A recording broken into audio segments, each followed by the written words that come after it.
Sahih hadirin Pak. Sahih hadis riwayat Muslim nomor 1162. Yang pertama, kita dianjurkan berpuasa Arafah.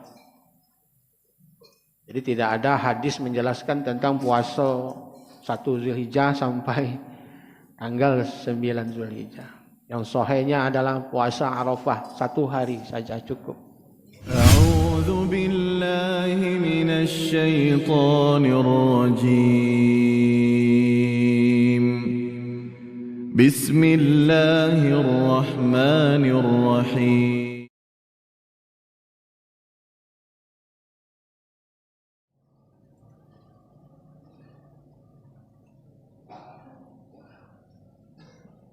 Assalamualaikum warahmatullahi wabarakatuh. Alhamdulillahirabbil alamin. Wa bihi nasta'in ala umurid dunya waddin.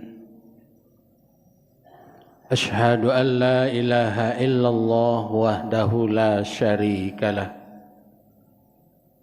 Wa ashhadu anna Muhammadan abduhu wa rasuluhu la nabiyya ba'dah.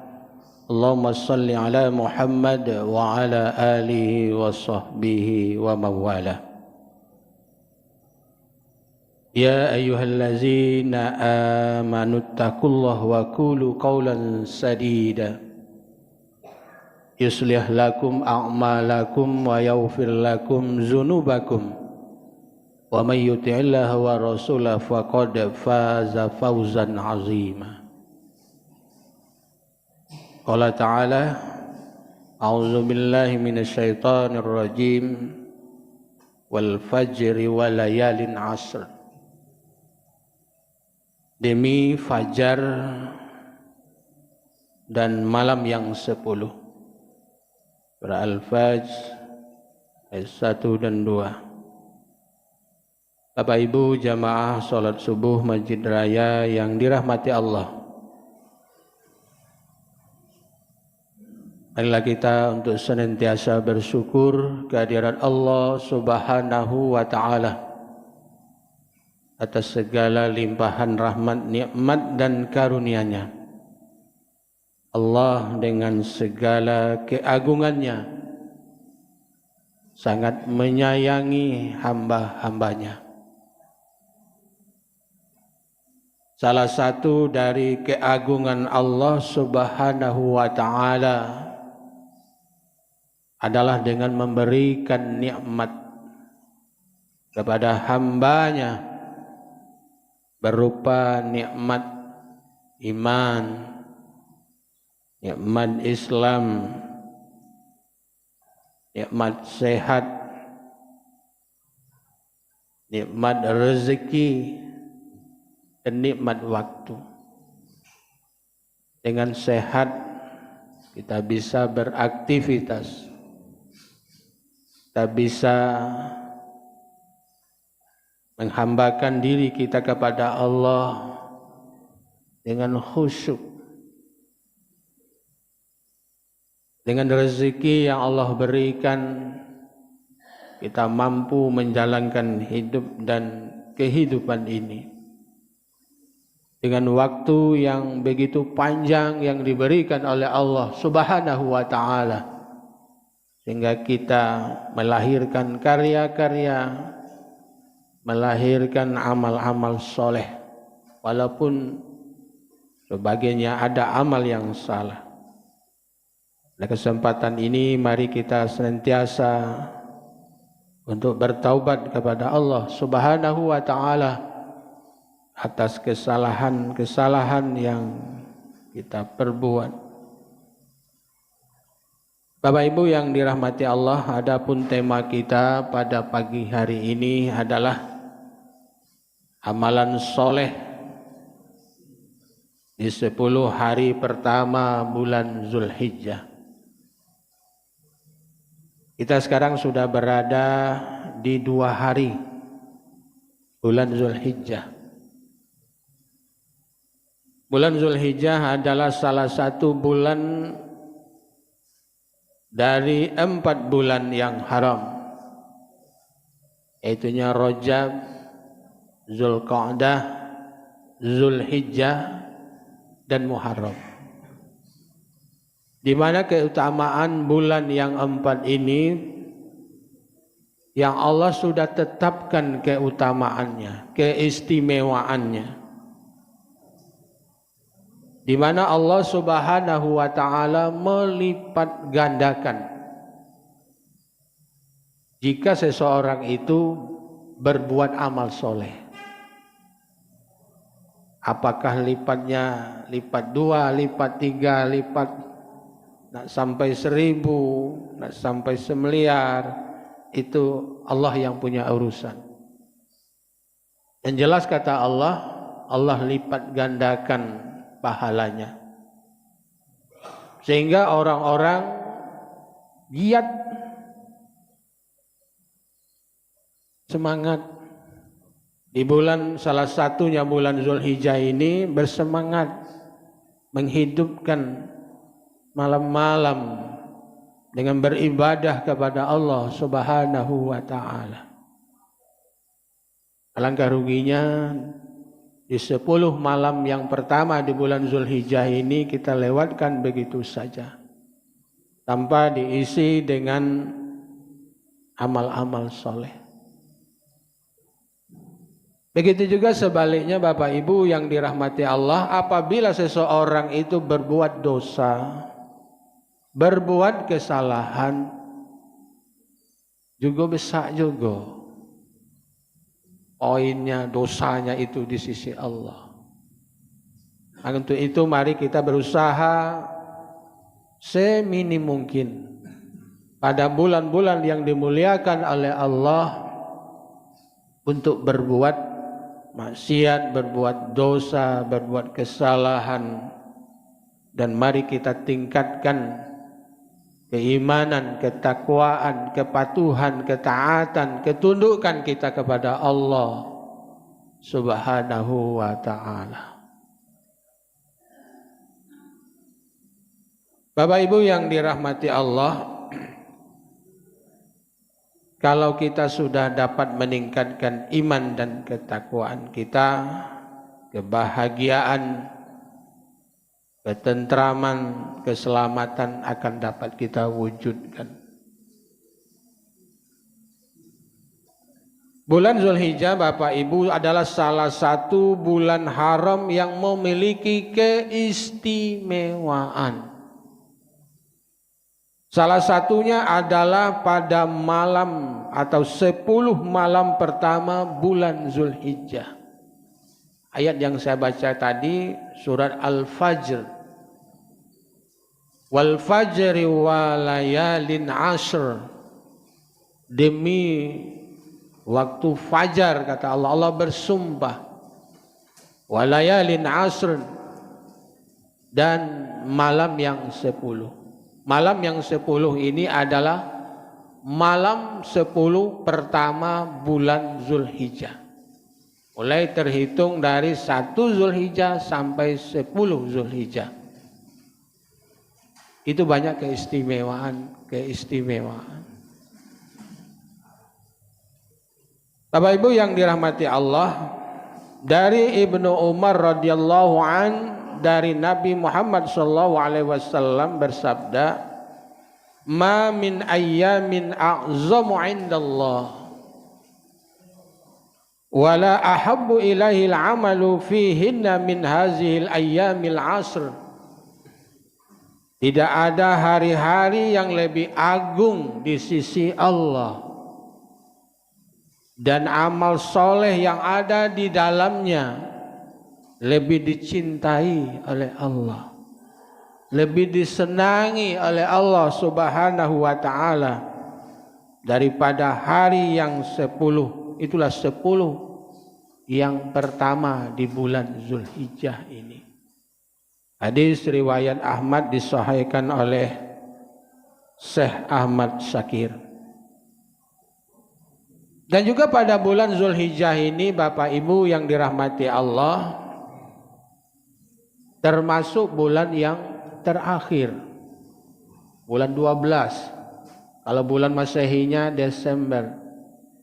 Kalau hijriahnya Zulhijjah, dari penanggalan kalender hijriah. Tapi kadang kita ini lebih hafal dengan masehinya ketimbang hijriahnya. Ya tak mungkin salah satunya adalah karena yang ada kalender di rumah kita itu adalah kalender masehi. Dari Januari sampai Desember itu yang kebanyakan. Dan kalender itu banyak kalender yang dibagikan cuma-cuma. Baik yang dibagi oleh orang-orang gitu ya. Apalagi tidak ada kepentingan partai gratis. Insyaallah nanti kita akan membagikan kalender hijriah. Sudah Zulhijjah ini bulan Muharram 1444 Hijriah, insyaallah. Bapak Ibu yang dirahmati Allah, dalam rangka menyambut bulan Zulhijjah, umat Islam dianjurkan untuk memperbanyak amal. Banyak-banyaklah beramal. Amal soleh, bukan amal salah. Amal soleh, amal kebaikan. Karena amal soleh itu dikatakan oleh hadis tadi lebih dicintai oleh Allah yang dikerjakan pada hari-hari 10 pertama pada bulan Zulhijjah. Bahkan para sahabat bertanya kepada Nabi, mana yang lebih utama daripada jihad? Lebih hebat amal-amalan soleh, amal-amal kebaikan dikerjakan di 10 hari atau 10 malam pertama bulan Zulhijjah ketimbang berjihad. Kecuali jihadnya itu jihad dengan jiwa dan harta bendanya sampai dia tidak kembali lagi. Jadi kalau dia mati di medan perang dengan jiwa dan harta bendanya itu mungkin lebih tinggi. Tapi kalau dia balik menang dalam peperangan, bahwa peperangan itu dapat lebih tinggi nilainya beramal soleh. Beramal soleh. Bapak Ibu yang dirahmati Allah, apa amal-amalan soleh yang dianjurkan pada bulan Zulhijjah ini adalah yang pertama. Silakan Bapak Ibu nak makan, nak sarapan, tapi perlu kita camkan yang pertama amalan soleh itu adalah berpuasa Arafah. Di tanggal 9 Zulhijjah. Puasanya puasa sunat. Puasa Arafah. Dianjurkan bagi kaum muslimin yang tidak sedang melaksanakan ibadah haji. Kalau orang haji tidak mungkin dia sedang wukuf di Arafah. Jadi bagi kaum muslimin yang tidak melaksanakan ibadah haji disunahkan puasa Arafah. Dari Abu Qatadah ia berkata bahwa Rasulullah SAW bersabda, "Siyamu yaumil Arafah ahtasibu 'ala Allahi ay yukaffiras sanata allati qablahu was sanata allati ba'dah." Puasa Arafah tanggal 9 Zulhijjah dapat menghapuskan dosa setahun yang lalu dan setahun yang akan datang.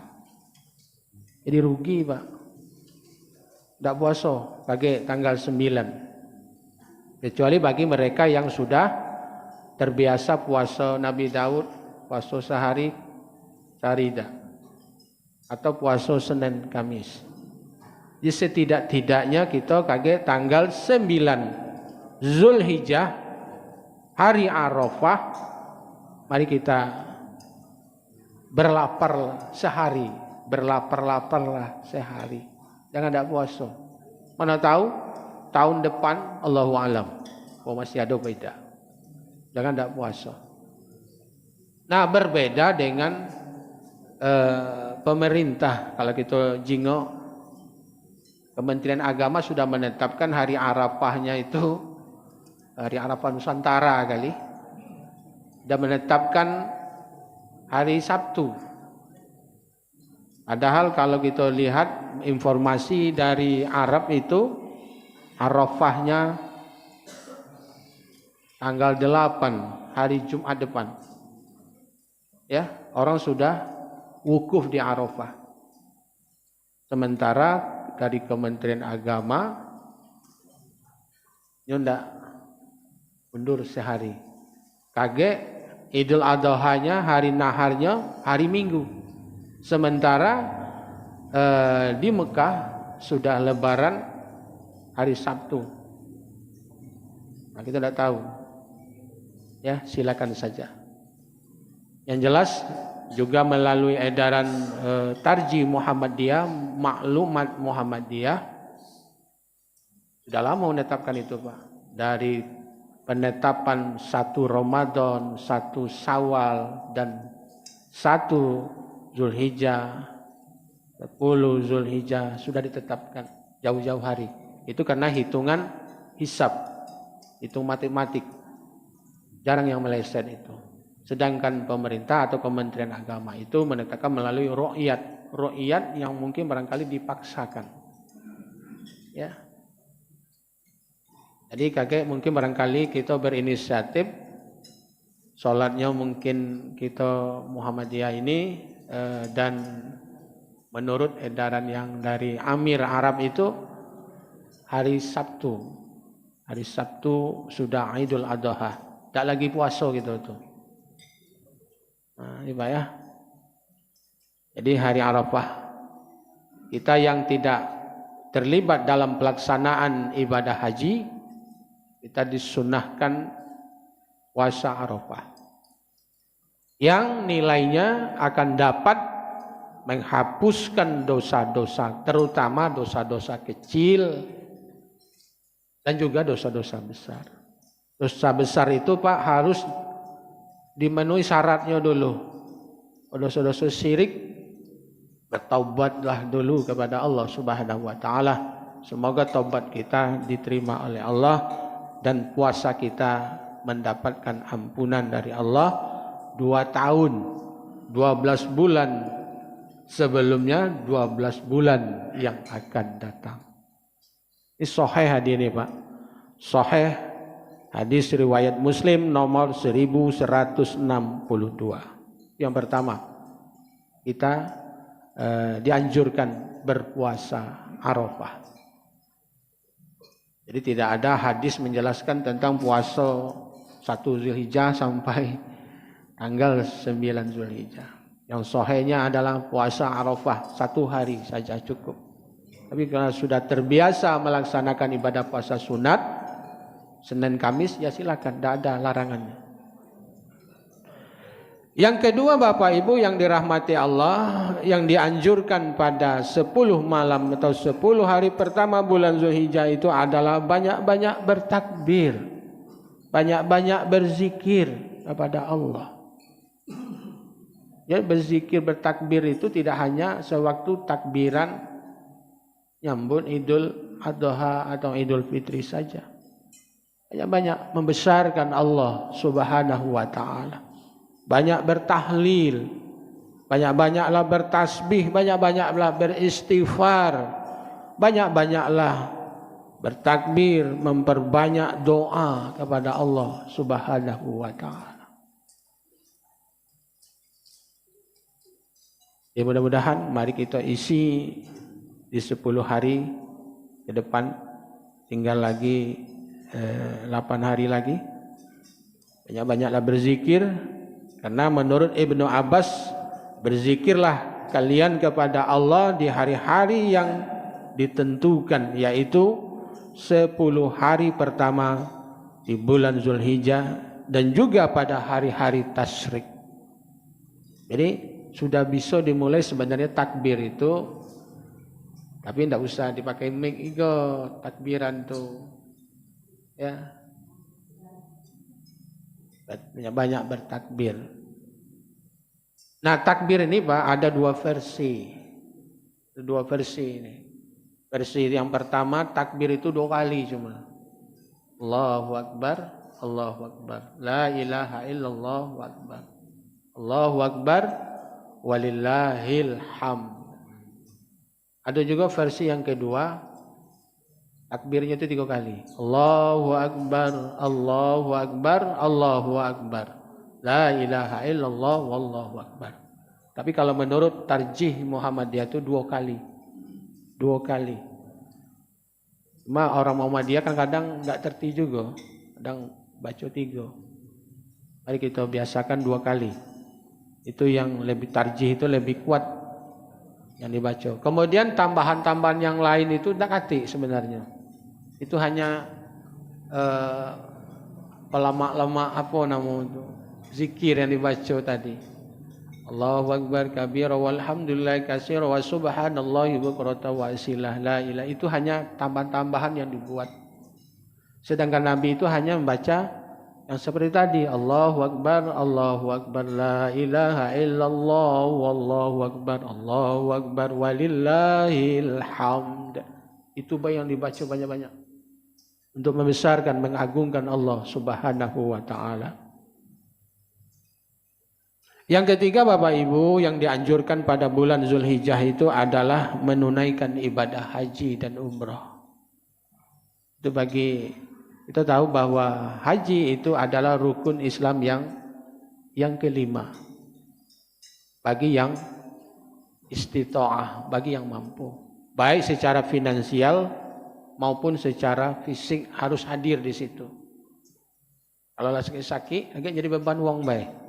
Apalagi pemerintah sekarang bukan total yang berangkat, tapi separuh yang berangkat dari jemaah haji ini. Bahkan 65 tahun ke pucuk urung berangkat. Ya, alangkah sedihnya Pak. Sudah 10 tahun, 15 tahun menunggu. Ya, lah pakai baju gagah-gagah, lah pakai tas nak berangkat. Dicegat uang. Bapak Ibu tidak bisa berangkat, umurnya lah lewat. Kenapa tidak awal-awalnya diinformasikan? Ya. Jadi kalau lewat dari 65 tidak bisa lagi berangkat haji. Nah, Pak, mudah-mudahan kebijakan-kebijakan dari Arab itu ke depan mungkin akan melonggarkan. Ya, akan melonggarkan. Mana orang yang baru nabung daftar haji 30 tahun lagi nunggu. Lagi umur 80-an baru bisa berangkat. Padahal umurnya sekian tidak bisa berangkat. Memang sih Pak, kalau orang-orang kaya, orang-orang yang paham ahli agama itu, anaknya baru lahir sudah didaftarkan haji. Itu bagi orang yang duitnya banyak. Ya, orang yang mengerti dengan agama ini, anak baru lahir ke dunia lah didaftarkan haji. Akhirnya dia cepat berangkat, masih muda-muda berangkat. Kalau kita ini masih mikir-mikir tidak berangkat, tidak mendaftar. Nah ini Pak. Jadi bagi yang sudah diberi kesempatan oleh Allah berangkat. Bapak Ibu yang dirahmati Allah. Kemudian apa yang dianjurkan pada bulan Zulhijjah ini adalah berkurban. Nah, berkurban Pak. Kita yang tidak melaksanakan ibadah haji berkurban. Baik penyembelihan hewan kurban itu, Pak, hewan kurban itu baik kita mencicil. Per hari di sini Masjid Raya ini kan ada nabung. Tiap hari 10.000, tahu-tahu di hari hanya cukup. Ada juga secara mendadak 2.400.000 karena duitnya ada kan. Karena lagi sekarang kebutuhan anak banyak, ekonomi susah. Akhirnya urung terus kita berkorban. Jadi kalau niat kita sudah ada untuk berkorban, mari tahun depan kalau tahun ini belum sempat untuk berkorban. Mencicil Pak. Ya. Mari kita nanti tanggal 10 Zulhijjah setelah orang selesai melaksanakan sholat Id, mari kita sembelih hewan korban kita. Di mana Bapak Ibu, Allah tidak melihat korban-korban kita. Besar korban kita, banyaknya korban kita, tetapi yang dilihat oleh Allah adalah ketakwaan, kepatuhan, ketundukan kita kepada aturan Allah. La yanalallaha luhumuha wala dima'uha walakiyanalhu taqwa minkum. Di mana Allah tidak melihat daging-daging unta dan darah-darah yang mengalir waktu penyembelihan hewan korban, tetapi yang dilihat oleh Allah walakiyanalhu taqwa minkum. Ketakwaan kita, kepatuhan kita dalam menjalankan ajaran Allah Subhanahu wa taala.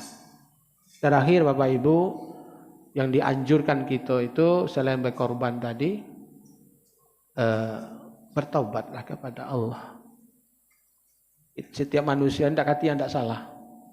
Kita ingat-ingat kesalahan-kesalahan kita masa lalu. Mungkin karena kebodohan. Ayat Tuhan mengatakan karena kebodohan kita, kejahilan kita, karena ketidaktahuan kita, karena kurangnya iman kita, karena banyak melakukan pelanggaran-pelanggaran terhadap aturan Allah. Untuk itu mari kita bertaubat kepada Allah. Semoga dosa-dosa kita diampuni oleh Allah. Dan mari kita kembali ke jalan yang lurus, kembali kepada jalan yang benar, dan mari kita memperbaiki diri kita. Mudah-mudahan setelah kita bertaubat, taubat diterima oleh Allah, kemudian malaikat maut datang, alhamdulillah begitu ya. Ini taubat belum diterima, malaikat maut lah duluan datang. Ini yang kita sesalkan. Ya, walaupun kita ini dalam urusan dunia ini hebat, sukses, tapi urusan dunia dan akhirat itu kan diminta agar seimbang. Mari kita usahakan Bapak Ibu, mudah-mudahan kita dapat bertobatlah setiap hari. Walaupun kita takut udah kata salah, setidak-tidaknya beristighfar. Ampuni dosa saya Allah. Astaghfirullahaladzim. Kapan perlu? Untuk orang tua kita yang sudah dipanggil oleh Allah, sebut nastaghfirullahaladzim. Ampuni dosa kami ya Allah. Banyak-banyak baca Pak, banyak-banyak baca. Apalagi kata Nabi itu di waktu menjelang azan subuh datang, banyak-banyaklah beristighfar. Ya, mudah-mudahan istighfar kita didengar, diijabah oleh Allah Subhanahu wa taala. Jadi Bapak Ibu, amalan soleh yang dikerjakan pada bulan Zulhijjah diistimewakan oleh Allah, dicintai oleh Allah, dan dilipat gandakan pahalanya oleh Allah Subhanahu wa taala. Ini saja mungkin barangkali Bapak Ibu sebagai bahan bagi kita di 10 hari ke depan ini, supaya tidak sia-sia ya Zulhijjah ini. Mari kita tidak-tidaknya puasa Arafah, berkorban, banyak-banyaklah berzikir, banyak-banyaklah bertakbir, beristighfar, bertahmid, bertahlil, dan bertaubat kepada Allah Subhanahu wa taala. Dan juga saya sampaikan mulai dari 1 Zulhijjah sampai penyembelihan hewan kurban, itu bagi yang sohibul kurban dilarang. Apa dilarang? Larang motong rambut, motong kuku. Mulai dari 1 Zulhijjah. Bagi sohibul kurban. Walaupun ada yang bertanya, apa seluruh keluarga yang kecil, yang besar juga dilarang? Oh tidak. Cuma atas nama yang mewakili. Ya. Contohnya Pak Herman. Di Pak Herman mulai dari 1 Zulhijjah sampai penyembelihan hewan korbannya, belum boleh motong rambut, cukur rambut, atau cabut rambut, atau bulu dan sebagainya, dan termasuk kuku. Ini larangan-larangan dari Rasulullah SAW. Ya, kuat hadisnya nih Pak, bahwa kita dilarang mencukur ini. Walaupun di sini ada juga mengatakan makruh hukumnya. Tapi untuk mengambil kehati-hatian bagi sohibul kurban, ya kita ngambil pendapat untuk tidak memotong kuku, mencukur rambut, motong rambut. Kalau terpotong Pak Ustadz kemarin, ini tentu ya sudah. Anda tidak tahu kan? Jadi ke depan kita, apalagi hari Jumat kan hari sunnah, motong kuku, motong rambut, di stop dulu. Baru di tanggal 10 setelah disembeli. Atau contohnya karena berbeda lebaran ini, kita motongnya hari Minggu, ya ditunggu sampai penyembelihan hewan kurban itu disembelih. Baru setelah itu dipotong rambut, dipotong kuku. Ya. Kenapa itu? Menurut pendapat ulama Syafi'iyah dan pengikut-pengikutnya mengatakan itu mudah-mudahan itu akan menggugurkan dosa-dosa kita sebanyak ya yang ada di badan kita, baik kuku maupun rambut dan lain sebagainya. Itu kan hanya alasan bagi orang-orang yang melaksanakan ihram di Mekah sana itu. Ya banyak pantangannya kalau orang melaksanakan pakaian ihram itu kan. Tak boleh motong rambut, tak boleh motong kuku, tak boleh harum-harum, termasuk tidak boleh berhubungan dengan suami istri. Tapi kalau hanya untuk penyembelihan hewan korban, hanya motong rambut dan kuku saja yang ada larangannya. Nah ini Pak ya yang ada larangannya. Jadi yang bersangkutan. Nah kalau nama saya stop dulu. Jadi kalau nak motongnya kemarin, sore-sore hari apa itu? Hari Rabu. Sebab 1 Zulhijjah itu sudah masuk hari Rabu maghrib malam Kamis. Sekarang kan sudah masuk 2 Zulhijjah. Jadi bersabar. Walaupun cak mana Pak, kalau kami melanggar itu ada sanksinya apa tidak? Memang tidak ada sanksi. Tadi kan ada yang katakan makruh, ada yang katakan haram untuk kehati-hatian tadi. Nah ini ya. Berkaitan dengan sohibul kurban yang berkeinginan untuk menyembelih hewan korbannya atau hewan korbannya sudah ada, coba untuk menahan, stop dulu untuk tidak memotong kuku, rambut dan lain sebagainya. Ini saja mungkin barangkali yang dapat sampaikan sebagai bahan bagi kita ke depan agar kita dapat beramal ini jangan kabur-kabur, abu-abu. Ya mudah-mudahan jelas dan terang ini untuk tidak melakukan pelanggaran biar kita dapat pahala yang berlipat ganda dari Allah Subhanahu wa taala. Ya ini saja mungkin barangkali sebelum saya tutup. Ada nanya? Saya tutup. Baik, terima kasih. Tidak ada pertanyaan. Assalamualaikum warahmatullahi wabarakatuh.